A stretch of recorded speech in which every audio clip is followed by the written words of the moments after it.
ಅವರ ಗೋಳನ್ನು ಕಂಡು ಸಂತೋಷ ಪಡುತ್ತಾ ಸ್ವೇಚ್ಛೆಯಿಂದ ಇರುವವರು ನಾವು. ನಮ್ಮ ತಾಯಿಯಾದರೂ ನಮ್ಮ ಮೇಲೆ ಪ್ರೀತಿ ಇದ್ದ ಆಹಾರವನ್ನು ತಂದು ಹೊಟ್ಟೆಯನ್ನು ತುಂಬಿರುತ್ತಾ ಇದ್ದವಳೆ. ಆದರೆ ಈ ಕಾಲಕ್ಕೆ ಹೊಟ್ಟೆ ಹಸಿತಾ ಇದೆ. ಇಷ್ಟೊತ್ತಿಗಾಗಲೇ ತಾಯಿ ಬರಬೇಕು.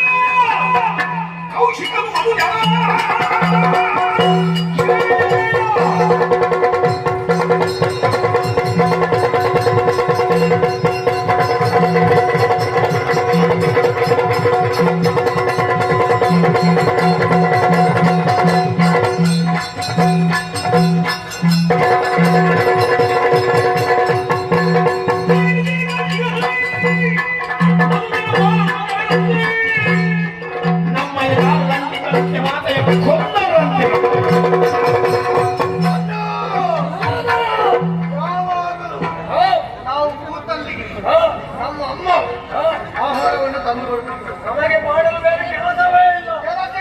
ದೊಡ್ಡವರಾಗಿ ಬೆಳೆದಿದ್ದೇವೆ. ಆದರೂ ನಮ್ಮ ಅಮ್ಮ ಪ್ರೀತಿಯಿಂದ ಆಹಾರವನ್ನು ತಂದು ಕೊಡುತ್ತಾರೆ. ಕೂತಲ್ಲಿಗೆ ಬರ್ತದೆ. ಹೌದು. ಆದ್ರೂ ಇಂದು ಆಹಾರ ತರಲಿಕ್ಕೆ ಹೋಗಿದ್ದಾರೆ ಅಮ್ಮ.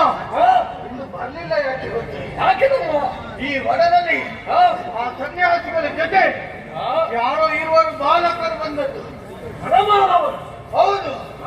ಬಂದದ್ದು ಮಾತ್ರವಲ್ಲ, ನಮ್ಮ ತಾಯಿಯನ್ನು ಕೊಂದು